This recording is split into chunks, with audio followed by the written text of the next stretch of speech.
Hey dancers, welcome back. Today we are doing a functional core workout. Before we get into the exercises, let's look at what the core actually is.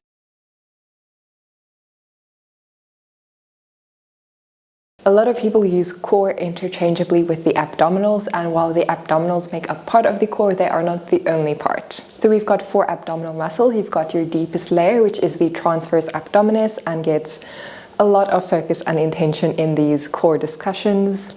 Then you've got your internal and external obliques, and on top of all of that you've got the rectus abdominis, which is that six-pack muscle. Then we've also got some of our deep spine muscles like the erector spinae, which is made up of 3 different muscles, and the multifidus. So these are some of your deep spine muscles, and then depending on who you ask, there might be some other muscles included in the definition of the core, like the psoas, which is a hip flexor muscle, so it does this, but it also contributes a lot to our trunk stability because it actually originates at the T12. It starts in the spine and then comes all the way down to be able to help lift that leg. You've also got muscles like the quadratus lumborum, which is a lower back muscle. What is included in the definition of the core really depends on who you ask and what their background is. So a personal trainer might say something different than a Pilates instructor or a physiotherapist. We don't need to get caught up in the semantics.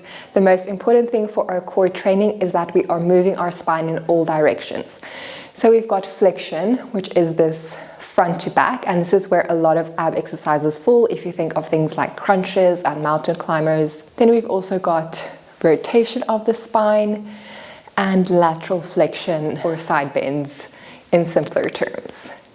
We've also got back extension, so any of our back bends are arabesque, that is utilizing back extension. We're not going to be focusing on that as much in this workout, although you will still be targeting some of those deep spine muscles in exercises where it may not feel like it. So for instance, in our side bending, the erector spinae and quadratus lumborum are working. And if you're wondering what a functional workout is, it's honestly just a bit of a buzzword these days. It doesn't carry much meaning or significance, because as long as we're getting stronger, that strength is going to be functional regardless of what the exercises look like. So I'm just using it to let you know that this is going to be a comprehensive routine that is targeting our core from the front, side and back. For this workout you will need a weight. It can be as heavy or light as you need it to be. You can get creative with whatever you have lying around the house.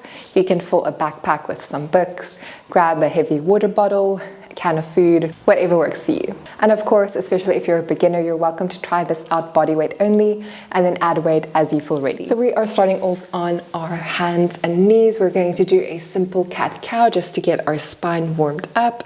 So we round through the back, trying to create a C shape, and then we arch, so we're flipping the C the other direction. We round and we arch. Apologies for the loud car or motorbike or whatever it is. We round and arch. One more each way. Round through the spine and arch. Good job. Then we find that neutral spine, which is that in-between position, so we're not arching or rounding. So find that position for yourself.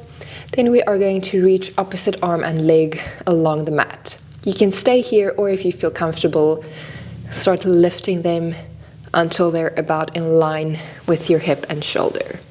We repeat that on the other side.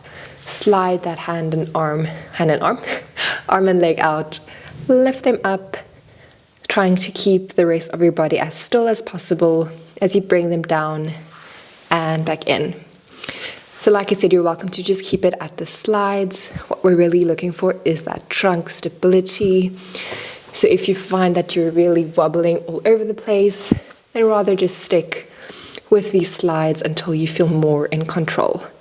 This used to be one of my worst exercises when I was starting out. So if that's you, don't worry, I am proof that it will get easier and become more possible to keep it nice and stable. So we lift it up, bring it down and in. Good job. From there, sit back, take a nice deep breath. So coming back to our 4-point kneeling position, our legs are hip width apart. We tuck our toes under, feel yourself pressing the floor away. From there, we hover our knees. So you can keep it here, or if you are ready for a challenge, you're going to grab a weight and place it in front of you. So as we lift, you are going to take that weight and move it from one side to the other. Take it, pull it to the side, or otherwise just balance here. We've got 10, 9, keep that spine neutral, not arching or tucking, 6, 5, 4, 3, 2, 1, bring it down. Good job. You're welcome to stretch back in a child's pose or do whatever you feel you need in this moment. That was our warm-up. Now we're ready to get into the meat of the workout, the main part here. So I'm going to start off by grabbing my heavier weight. Standing up nice and tall, we are going to bend to the side. So we reach to the floor and lift. Bend and lift. Good job. This is 3. We're going to go for 10. This is 4. So you'll feel that opposite side is the one that's working. Those obliques, some of those spine muscles working to pull you up. So only reach down as far as you feel comfortable. And one more just because we can. Good job. Place that weight down. Take a nice deep breath until you're ready for your next set. We grab that weight and let's go again. Now I feel like it's way too bright, but anyway. We bend and lift. Bend and lift. Feeling that opposite side pulling you back up. This is 4, 5. You're halfway. Keep going. Reach it all the way and lift. 7 and lift. Just 3 more. 2 and 1. Lift it up. Good job. Next up, I'm grabbing a lighter weight because what we are going to do is press it overhead. Just have to make sure I'm not hitting my ceiling. Making sure my shoulder is in a nice and strong position so I don't have a bent arm. I'm not taking it all the way overhead to the point where I'm arching through the back or popping those ribs. Keeping that core nice and tight. And that was me hitting the ceiling. Arm pressed overhead. From here, we're just going to do marches. So alternating legs. We lift and lower. Lift and lower. So you can do this for about 30 seconds or as long as you can maintain that overhead position. I don't have my timer on me. So when you're doing this workout, make sure you have that on hand. And my pants are very loud. So all in all, we're doing great. Then when you're ready, we repeat that on the other side. So we press it overhead, arm is strong, in position, core nice and tight so we're not arching. And then we start our marches. So the goal here again is to stay really strong and stable through our trunk, that we're not wobbling all over the place, that we're staying on balance, and we're getting some nice shoulder work here as well. Another variation is to have it down by your side. For this, you'd probably want a bit of a heavier weight than what you would press overhead, so that as you're marching, you have to resist that lateral flexion as the weight wants to pull you to the side. You are keeping your trunk upright, keeping your balance. So these are 2 variations that are a bit more dynamic, targeting some hip flexors, that trunk stability, like I said, a bit of shoulder and grip strength. These are really great exercises to get a bit more bang for your exercise buck than the traditional crunches and bicycles and dead bugs that we tend to do. Next up, we are going to walk into our plank and do our shoulder taps. So just hands reaching to the opposite shoulder. Coming to the edge of our mat, we roll it all the way down, walk out to our plank. When you're ready, you feel secure in your position, we start tapping.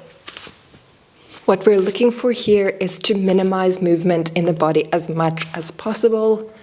So as you're transferring your weight, there's going to be some movement, but we don't want to open up all the way. We don't want to arch through our spine. So just keep an eye on that. Again, you can go for about 30 seconds or 10 taps, whatever works for you. I'm going to do one more each side. Bring those knees down. And again, just take a rest in whatever position works for you. So these shoulder taps are a way of resisting rotation and movement through the hips and the trunk, which is really important for our ballet classes. You can separate movement of the arms from that rotation in the trunk. This is also really important for our pirouettes when we have that rotational force that is going to try and pull us off our axis. So we need to be able to resist rotation. Next, we are grabbing our weight again. As you can see, I'm switching between some of the heavier and lighter weights depending on what we're doing. So we are sitting up nice and tall, our legs are bent, and you want to make sure that you've got a good distance between your body and your legs. So if they're all the way in here, it's going to be way harder than it needs to be. So from here, make sure you have that nice long back. We're not slouching, sitting up tall. You are going to grab your weight, hold it out in front of you. Okay, my camera just stopped recording. So hopefully I'm picking up at the right place. Weight out in front of us, we find that C shape through our spine, so we've got a bit of contraction through those abdominals. And we are rolling back halfway or as far as we can without our feet lifting up. If that happens, you've gone too far, so just bring it back up a bit. From here, I'm going to bring the weight into my chest and pick up one leg at a time. So this is really getting into those hip flexors, which is great for our extensions as well. But as I mentioned, it's also just an important trunk muscle, good for our pelvic stability. And you're getting some ab action as well. Now this can feel quite intense, especially on the back of everything else we've done. So if you need to take breaks in between, split it up into smaller sets, you are totally welcome to. I'm going to come up for a minute because we're not done yet. That was the first part. We have one more. So we roll it all the way back, arms extended in front of us. And this time we rotate the weight, trying to touch it to the floor. So we twist and lift, twist and lift. If you want, you could even pair this with those leg lifts again, make it extra challenging. So we're looking to find that rotation and lift. Twist and lift. Again, you can roll back further, keep it more upright, wherever you feel the work. And twist and lift. One more each side, twist and lift.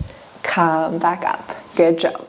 So that is your functional core workout. Like I said, we are focusing more on our abdominals, but if you wanted to, you could end this off with a few back extension exercises. So for instance, our Supermans, lying on your stomach and lifting up, or lifting opposite arm and leg off the mat, or any other back strengthening exercises that you know and enjoy. You can check out my channel for a few ideas if you need help. But that's only if you want to focus more on that back extension, because as I mentioned, those deep spine muscles have been working through our side bending, the bird dog that we did at the beginning, even our planks. I hope you enjoyed this workout. You are welcome to repeat it as a circuit or do multiple sets of the exercises you feel you need. But overall, when it comes to our core strength, while it is important, otherwise I wouldn't be making this video, I do think it gets a bit too much emphasis in some spaces, because the truth is our core is working during a lot of our compound movements like squats, deadlifts, push-ups, pull-ups, etc. So this is not a workout you need to be doing every single day,